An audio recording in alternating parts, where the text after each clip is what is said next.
Assalamualaikum warahmatullahi wabarakatuh. Perkenalkan, nama saya Silma. Di sini saya akan menjelaskan istilah-istilah dalam asuransi syariah.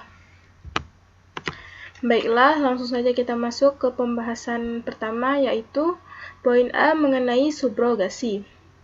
Dalam prinsip asuransi sering kita temui apa yang disebut dengan subrogation atau subrogasi. Subrogasi adalah pemindahan hak di mana apabila terjadi suatu kecelakaan karena kesalahan orang lain atau pihak ketiga, maka kerugian yang terjadi dapat digeserkan pada pihak ketiga. Jadi, misalkan contoh, si A mempertanggungan rumahnya kepada perusahaan asuransi kebakaran X. Setelah itu rumah si A terbakar dan penyebabnya itu adalah perbuatan si B. Maka di sini perusahaan asuransi X akan mengganti kerugian pada si A, tetapi di samping itu perusahaan X akan meminta ganti rugi kepada si B yang telah menyebabkan kebakaran rumah tersebut melalui proses pengadilan. Subrogasi ini umumnya diterapkan dalam polis asuransi kendaraan serta pada klaim polis properti atau kecelakaan dan perawatan kesehatan. Adapun mekanisme aplikasi subrogasi yaitu yang pertama, pihak tertanggung harus memilih salah satu sumber pengganti kerugian. Jadi misalnya bisa dari pihak ketiga ataupun dari pihak asuransi yang dia pakai. Dan yang kedua, jika pihak tertanggung sudah menerima penggantian kerugian dari pihak ketiga, ia tidak akan mendapatkan ganti rugi dari asuransi. Jadi, misalnya dia sudah mendapat kerugian dari pihak yang menyebabkan kerugian tersebut, maka dia tidak akan mendapatkan dari pihak asuransi yang dia daftarkan. Kecuali misalkan jumlahnya itu dari pihak ketiga tidak sepenuhnya dibayarkan. Dan yang ketiga, jika pihak tertanggung sudah mendapatkan penggantian dari asuransi, ia tidak boleh menuntut pihak ketiga akibat perbuatannya, karena hak menuntut tersebut sudah dilimpahkan ke perusahaan asuransi. Timbul dan hilangnya hak subrogasi. Yang pertama, ada beberapa hal yang menyebabkan timbulnya hak subrogasi, yaitu sebagai berikut. Karena perbuatan melanggar hukum atau tort. Jadi, ini adalah perbuatan yang melanggar hukum kepatuhan atau kesalahan yang memiliki sifatnya civil wrong atau kesalahan rakyat. Yang kedua, karena kontrak atau perjanjian. Jadi di sini hak dan tanggung jawab masing-masing pihak yang mengadakan kontrak atau perjanjian tersebut lazimnya disebutkan dalam kontrak, sehingga apabila salah satu pihak karena kelalaian menyebabkan kerugian pada pihak lain, maka ia wajib mengganti kerugian tersebut. Dan yang ketiga, karena undang-undang. Pertanggungan juga bisa diatur oleh undang-undang. Contoh, di beberapa negara diterapkan bila ada kerusuhan, maka pemerintah daerah yang bertanggung jawab. Dalam kasus tersebut adalah pihak kepolisian. Dan yang terakhir, karena pokok pertanggungan.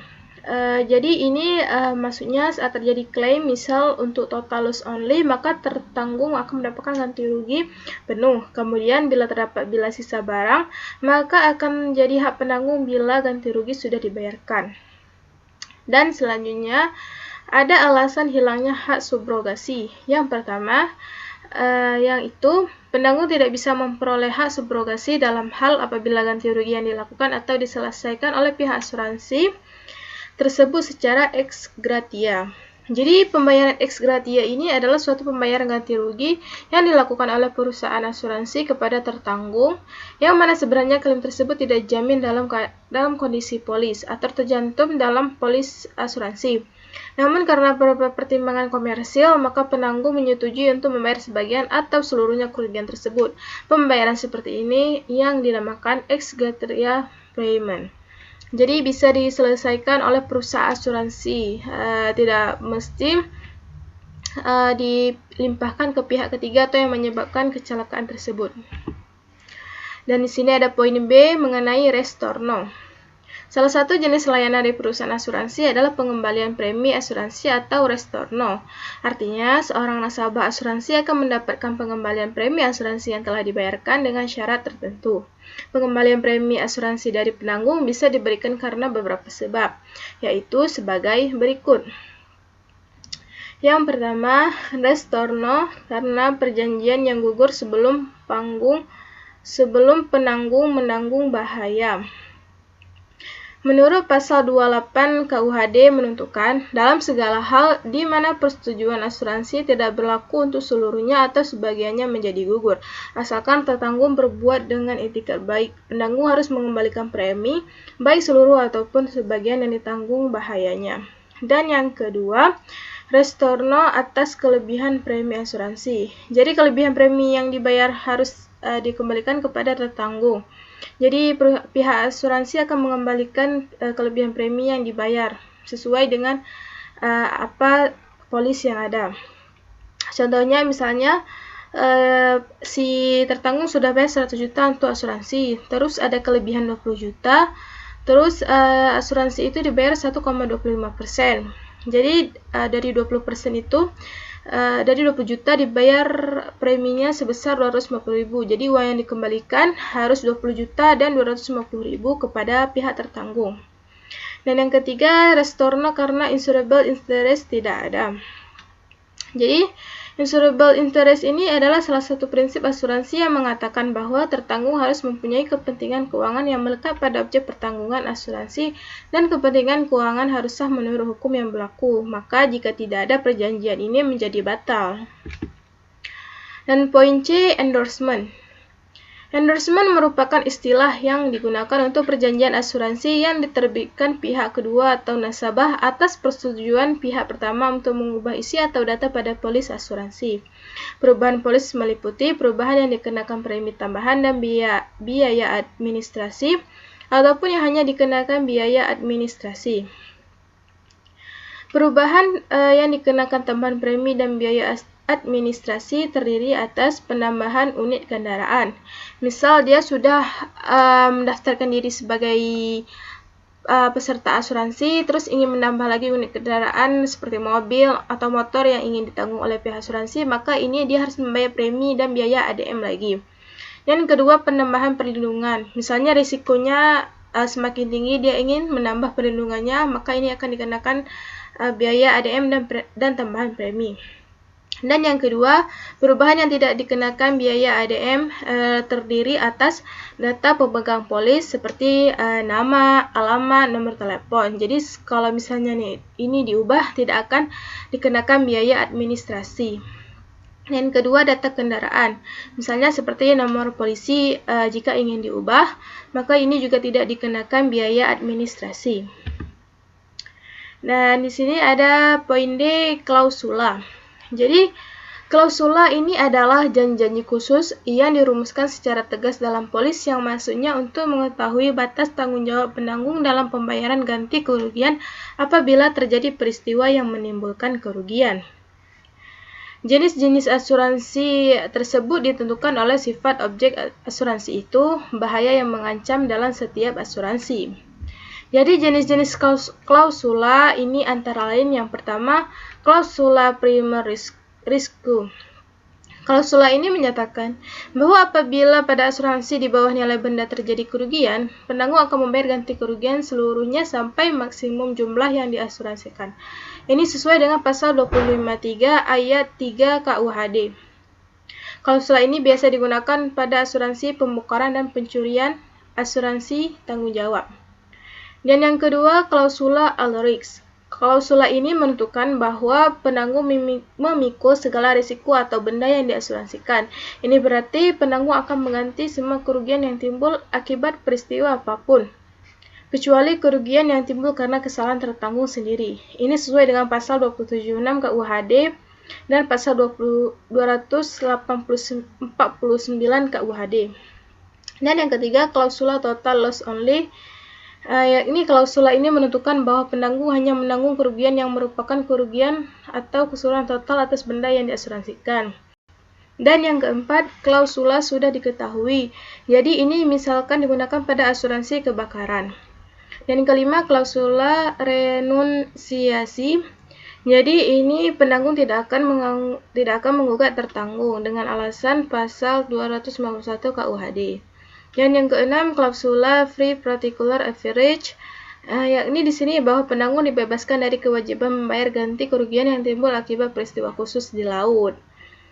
Dan yang ketujuh, klausula riot, strike, dan civil commotion.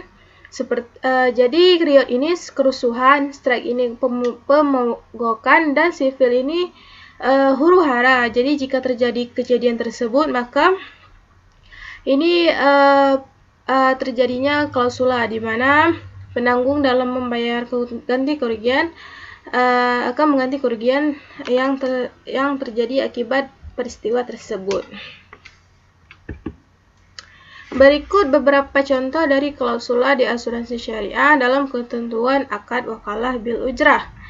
Jadi wakalah bil ujrah ini adalah akad pemberian kuasa dari peserta kepada perusahaan asuransi atau takaful untuk mengelola dana peserta dan atau melakukan kegiatan lain dengan imbalan pemberian ujrah atau fee. Jadi di sini beberapa contoh klausulanya. Yang pertama, pengelola takaful menerima akad wakalah bil ujrah dari peserta sebagaimana tercantum dalam ikhtisar polis. Yang kedua, kontribusi yang dibayarkan oleh peserta memiliki komposisi dana tabaruk dan ujrah yang besarnya sebagaimana tercantum dalam ikhtisar polis.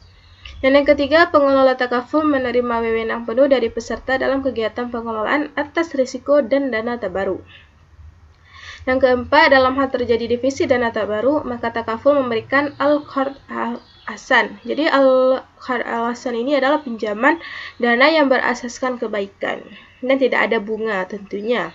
Dan kelima, apabila pada akhir periode polis terdapat hasil positif yang diperoleh dari surplus dana tabaruk, peserta akan mendapatkan pengembalian surplus tabaruk dan pengelola takaful dengan proporsi sebagaimana tercantum pada ikhtisar polis.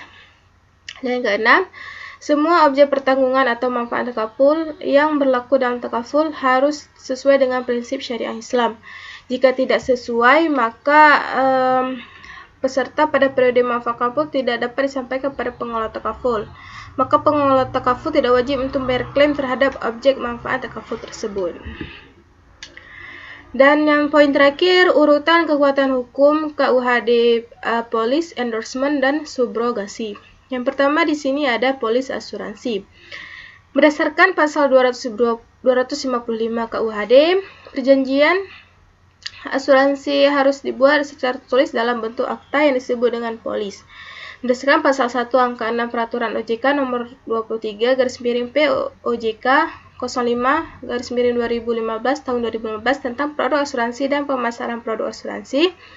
Polis asuransi adalah akta perjanjian asuransi atau dokumen lain yang dipersamakan dengan akta perjanjian asuransi yang dibuat secara tertulis dan memuat perjanjian antara pihak perusahaan asuransi dan pemegang polis. Dan yang kedua ada endorsement. Endorsement dari wesel diatur dalam pasal 110 sampai dengan 118 KUHD atau KUHD ini adalah Kitab Undang-Undang Hukum Dagang. Setelah dilakukan endorsement, maka seluruh hak yang ada di dalam wesel tersebut beralih kepada pihak yang dialihkan tersebut. Jadi endorsement ini harus dilakukan tanpa syarat. Apabila ada syarat yang tertulis pada endorsement, maka hukum menganggapnya tidak pernah ada. Agar dialihkan secara endorsement, maka pada wesel tersebut haruslah ada klausula atas pengganti. Dan terakhir, subrogasi. Subrogasi terdapat dalam pasal 284 Kitab Undang-Undang Hukum Dagang atau KUHD yang bunyinya, seorang penanggung yang telah membayar kerugian sesuai barang yang dipertanggungkan menggantikan si tertanggung dalam segala hak yang diperolehnya terhadap orang-orang ketiga berhubung dengan menerbitkan kerugian tersebut. Dan si tertanggung itu adalah bertanggung jawab untuk setiap perbuatan yang dapat merugikan si penanggung terhadap orang-orang ketiga itu. Jadi dengan adanya prinsip subrogasi, tertanggung hanya berhak atas ganti rugi, tetapi tidak lebih dari itu. Baiklah, sekian presentasi dari saya. Lebih dan kurang saya mohon maaf. Wabillahi taufiq wal hidayah. Wassalamualaikum warahmatullahi wabarakatuh.